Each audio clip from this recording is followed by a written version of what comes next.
closely with groups most at risk to HIV preliminary commercial sex workers. That experience introduced him to India he never imagined existed. His first book, A Stranger Truth Lessons in Law, Leadership, and Courage from India's Sex Workers, is a chronicle of his adventures with Avan.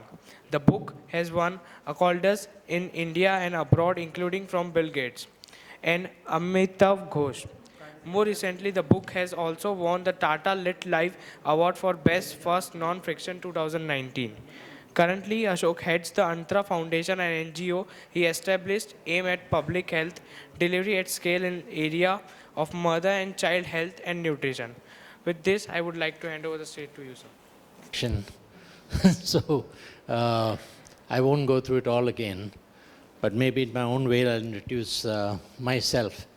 Actually, my book was released a year ago, December 5th, 2018.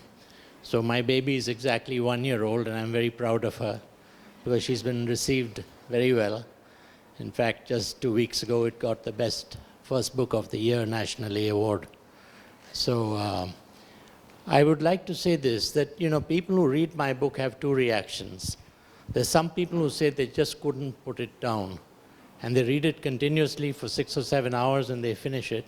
And there are other people who said they couldn't even read it except section by section. The book is in about one-page sections, and they had to take months to finish it. So why is that? And I'm often asked this question, what was the message you were trying to give? And who is the book for?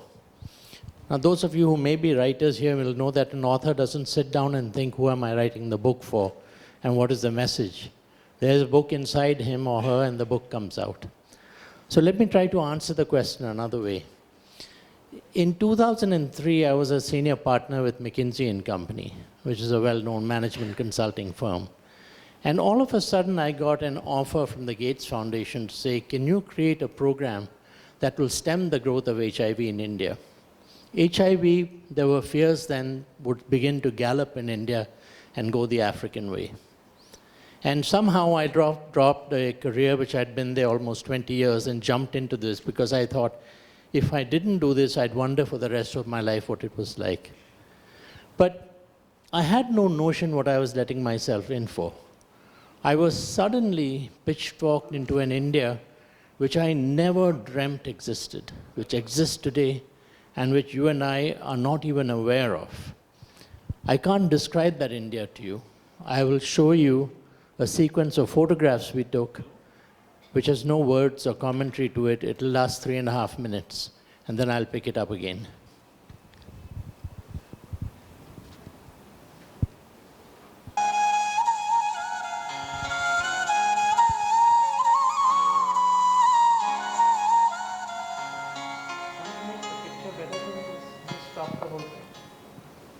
Is this the best you can do?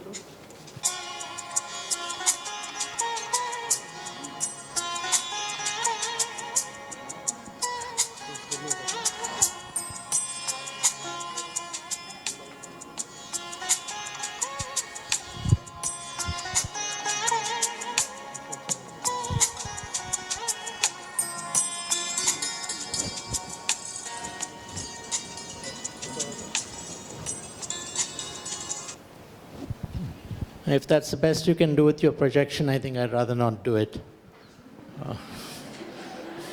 It doesn't take much to project a slide onto a screen, I believe, and to have the sound loud enough that people can hear it.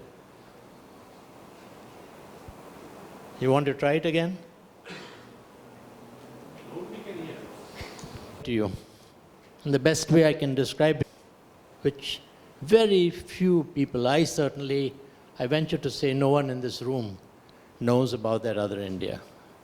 And these pictures were attempting to show you what it's like. Let me just read you something from the passage from my introduction. Also, we plunged into an adventure that was both bewildering and exhilarating. It led me to visit places and get to know people I'd never imagined existed. It was an India that fell outside the comfort zones I'd lived and worked in all my life. It went beyond the brief encounters with poverty I had seen from so many windows. It was a grinding place where women would sell themselves for 50 rupees and 14-year-olds injected drugs. It was a secret world of transgender people and the agony of young gay men in a country that still criminalized same-sex love. It was a strange world of truckers, lonely journeymen along forgotten highways. It also turned out to be a place of spectacular natural beauty. It was above all a place where heroic battles for a barely decent life were being fought every day. So I was traveling around 6 states, from Manipur and Nagaland in the east, down to Maharashtra, Andhra Pradesh, Karnataka, Tamil Nadu. I traveled to 83 districts, most districts several times. I was in the field 4 days a week, continuously traveling, continuously meeting people at risk to HIV, as the pictures would have shown. These are people who lived in desperate circumstances, 50 rupees an encounter. Women sold themselves just for the price of the next meal, that you'll get a meal after this. And I'd come out of McKinsey and Company thinking I could solve all problems. And I realized suddenly that I didn't have the answer to this. I remember telling a sex worker, I want to tell you, sister, that unless you use condoms, you will die. And she would say, sir, you don't tell a trucker about tires. Condoms are my trade. Why don't you come here? I'll explain to you about condoms. Why don't you ask me why I don't use condoms? And when I didn't have an answer to that, I would say, what's the biggest problem you face that prevents you from using condoms? And she would say, violence. Why don't you end the violence? So these were questions that I had no answer to. I thought I could lecture the sex workers on the fact that they would die. You will die if you don't use a condom. She would say, how long will it take me to die? Maybe 10 years. She said, 10 years is a lifetime for me. I'll see my daughter go to college. It's a blessing if I can live 10 years. So and so on and so forth, I found that suddenly I was ill-equipped. And the words came out of my mouth that if I'd ever uttered them when I was with McKinsey and Company, I would have been summarily fired. I said, I don't know the answer to this. What is the way we should take forward? It was at this stage, and it's all related in the book here, that a stranger truth, that's the name of the book, a stranger truth began to reveal itself. That these women themselves, these communities of sex workers, seemingly completely marginalized and powerless, had the ability to come together. They came up with very simple solutions, how to fight violence. They used a principle that sex workers know very well, that most bullying men are cowards. So when the goons and the police picked them up to be raped and beaten, there was a way in which 12, 14 women would show up. And they would back down. The police would back down. And the program went viral. A few years later, about 6 years later, as it ran, we were credited with having become the largest ever, it still is the largest ever HIV prevention program ever run in the world in 2.5 years. The Lancet, the British medical journal, credited this program with having averted over 600,000 infections. Now, I'm saying all of this not to say that I'm so great. I'm saying this to talk about the greatness of a community that will never be recognized, has never been recognized, and will never be recognized. Such is the way of our society. People who are stigmatized, people who are marginalized will never get the credit. People who are valiant, people who are public will always take the credit. I am not claiming credit for this. I do get a lot of credit for it, but I can't go around fighting that every time.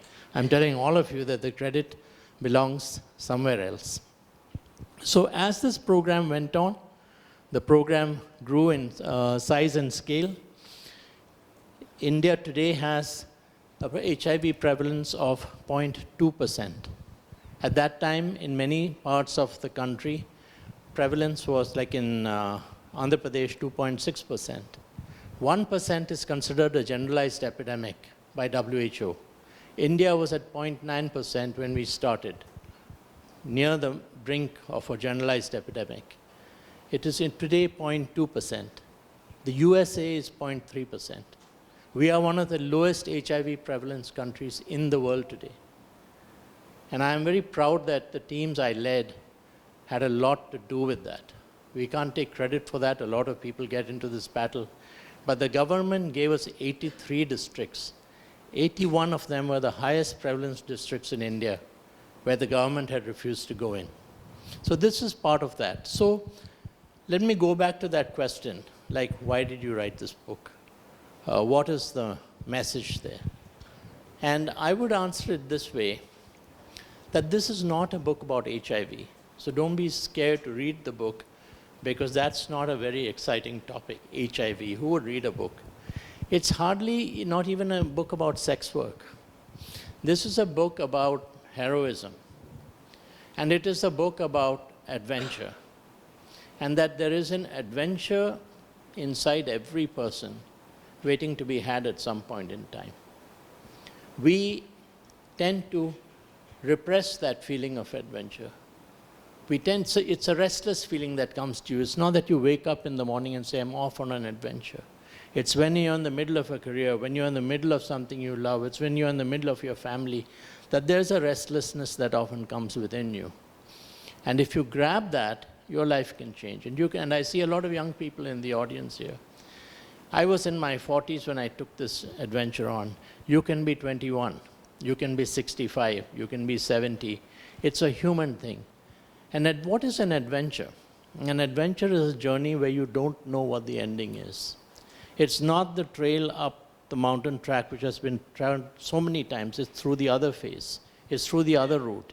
You don't know what's beyond. And so you can jump into a job, you can jump into a situation, maybe you can jump into a marriage also and not know what will happen. That is an adventure. And I personally think this is a book for people with a sense of adventure. This is a book for people who repress that sense of adventure. Most of us find that restlessness kind of disturbing. It's easier to push it out of the way. And my own message is that it's worth embracing, it's worth examining. And I will sort of end with these lines. How am I doing for time? 4:47. I got enough time, I think, to indulge one more reading. I want to leave time for questions. There must be questions. Working on Avahan, that was the name of our program, seeing this tragedy happen up close changed me fundamentally. I found I was able to feel rather than intellectualize or turn away when faced with suffering. I became better able to face my fears and to understand what made me happy. I discovered a self that had long been buried within. Perhaps this book may provoke a few readers to reflect on the forces that bind them to one place or to one attitude, or to wonder whether they may be staying on a little too long without intending to do so in their zones of comfort. In so reflecting, they may, like me, discover some emotions, long suppressed, well concealed, worthy of expression. I hope this book may also, for those who sense a restlessness deep within, stoke the fires of the adventures waiting to be had, the quiet clarion call. Avahan means clarion call, the call to make a difference. After finishing Avahan, you might think a person was reasonably crazy first to leave a good salary and a good position and jump in working with sex workers for 10 years. But I proved, I think, to be even a little crazier, because an idea had been percolating inside my head that there is another adventure. And the adventure is this. We had used ultimately, this is the technical side, I don't get into too much. How did we scale this up? HIV prevention has for a long time been considered unscalable because of the stigma. Sex workers don't reveal themselves in India like in Thailand or something. Sex work's only 6% is practiced in brothels. That woman standing at the bus stand, another person walking just around the street alone or with a friend, maybe a sex worker. The woman inside a house, the housewife is a sex worker. So it's totally hidden. How did we scale this up? How did we find a consumer who was hidden, moving all the time? The answer is by treating it as business. We use business principles. I won't get into the detail. But the thought in my mind is, can you use those same principles to scale up the delivery of services to what is today the worst health tragedy that there is in India, the state of our mothers and children? Are you aware that more than 1 million children die every year under the age of 5, needlessly? that 38% of India's children are malnourished, according to government data. This tragedy goes on and on. So I set up this NGO called Antara Foundation. I'm just returning right now. We work in tribal areas of Madhya Pradesh. I can say this, and it may shock you, but I believe it. I would rather be a sex worker than to be a mother in many states in northern India, in the inner parts of. To have your face covered by a ghungat, to have a baby dying at your breast, literally dying, because your father-in-law won't allow treatment, is a fate worse than being a sex worker. But there is hope in all of this. We run the same program in Rajasthan. The previous chief minister has ordered that our interventions be rolled out now to every one of 45,000 villages. But that's another story. That's another book, maybe. So I'll stop here. What time there is, I'll leave for some questions. I'd be happy to take them. The book is on sale downstairs in the book section. I hope you'll all get one. I'm always plugging my sales. So go ahead. Yes.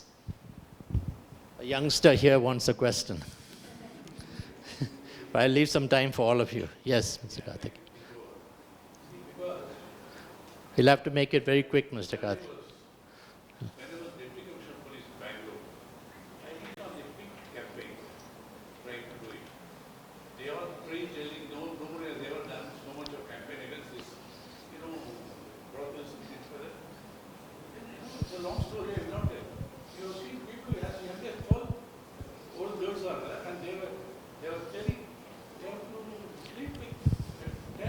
All that was happening. It was. But the point is, do you think legalizing, recognizing Yes, absolutely. will bring down, because many countries have done it? Well, this is a very good question. But I think when you spoke with the sex workers in such a way that you actually recognized and treated them with respect, and we always said, Madam, you are working in a profession. I am working in a profession.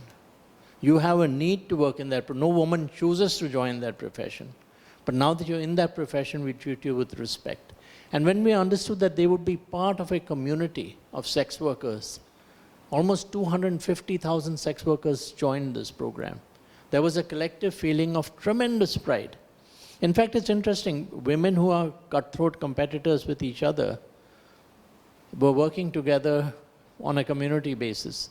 So all of those things come into it. I think there is a lot of capability at the bottom of the pyramid. Who are the people? The people are the sex workers. They live with the HIV. I mean, they are not, if a sex worker has HIV, she doesn't usually hide it from her colleagues. But from the clients, yes. So, yes, who else? Don't start giving me signals. Yeah, so why don't you two guys sit down? Is there still time? And I've seen how the previous sessions went. Yes, ma'am. What would you say about considering this profession immoral? Like, so society feels that this profession is immoral. What do you say about that? Are you asking me what I think or what my view on what society thinks? What do you think about considering this profession? I don't think it's immoral. I think we have put women in such a position. Do you think a woman wants to have sex for 50 rupees? Any mother probably will have sex for 50 rupees if her child is dying, if the child needs that medicine, if any mother. This is the position these women, where does morality come into it? Any woman would make that decision. Any woman, no matter what level, if she has to make that horrible choice. There's nothing immoral. There's something wrong with us, that women are forced into this situation. What do we do with people with those kind of moral standards? What can you say? I mean, I have a larger view on this. How do we treat women in our country? We're all aware of what is going on all the time. I think Indians should be ashamed of the way they treat women. Sex work is just one end of it. We treat each other like that. So, we treat that woman out there in Rajasthan or Madhya Pradesh who's a tribal in an area where she can't treat her own child. It's a sort of violence. It's a different kind of violence against women that you see. So is the race more prevalent among tribal communities, like the case of HIV? Actually, we didn't have data then, so I can't answer that question. HIV is usually prevalent much more in urban areas, where populations are concentrated, where men are migrating and bringing it back. I would guess that therefore in tribal population it would have been less, because they are rural populations. The way the transmission happens is the man usually goes off to Bombay or Delhi, contracts the virus there, comes back and gives it to his child. Now, if you understand the epidemiology, if a woman doesn't have multiple partners, she will pass it to her child. Mother, child, death happens. But if she has multiple partners, like in Africa, it goes viral. So in rural, prevalence tends to be less than urban. Sir, increasing the socioeconomic indicators in a particular area, can it like trickle down in economic terms? If the economies of a state or region is good, can it trickle down to enhance these people and like HIV can control? Actually, I didn't understand your question. I am asking कि अगर हम आप संक्षेप में बोलिए, थोड़ा सा आप लंबा क्वेश्चन मत. अगर हम इतना कमा लें इतना कमा लें कि वो ट्रिकल डाउन होके लोगों का अपलिफ्टमेंट कर दे ग्राउंड लेवल पे, तो क्या HIV रुक सकता है? ये ट्रिकल डाउन वाला चीज़ नहीं है, ये स्प्रेडिंग चीज़ होता है. वो इनकम, स्टेटस, कास्ट, क्लास, वो वायरस किसी को रिस्पेक्ट नहीं करता. जहाँ पे सेक्स होता है वहाँ चलेगा ही. और हमेशा ये होता है कि कोई पैसा वाला आदमी और कोई गरीब औरत, उनके बीच में जो सेक्स होता है तभी इसका ट्रांसमिशन चलता रहता है. Anyone else with some questions? So I will be here for another 10 minutes or so. If anyone wants the book and wants me to sign it, I'll be happy to do that. Otherwise, I'll encourage you to look at a TED Talk. I did a TED Talk 2 weeks ago. It should be mounted on TED.com by next week. It's a show with Shah Rukh Khan. So at least see it for Shah Rukh Khan. And he's quite a good-looking guy, actually. When I saw him, I thought he was quite an amazing person. So that show is up there on Hotstar. But if you see, the reason I'm trying to do it is not to publicize myself, but you're all such a young audience. I think that in this group of people, if there are even 5 or 10 people who will remember this talk and say it's worth getting into an adventure, it's worth having some compassion, and it's worth listening to that video which talks about what's happening now in the villages, then I would feel very satisfied. So please try and do that. So I should get a prize for being the only speaker today who has stuck on time. But I think my colleague here, is it working? Why don't you see it? It's just 3 minutes long. Is it going to fill the screen or just a tiny cube like you showed? Just turn the lights down.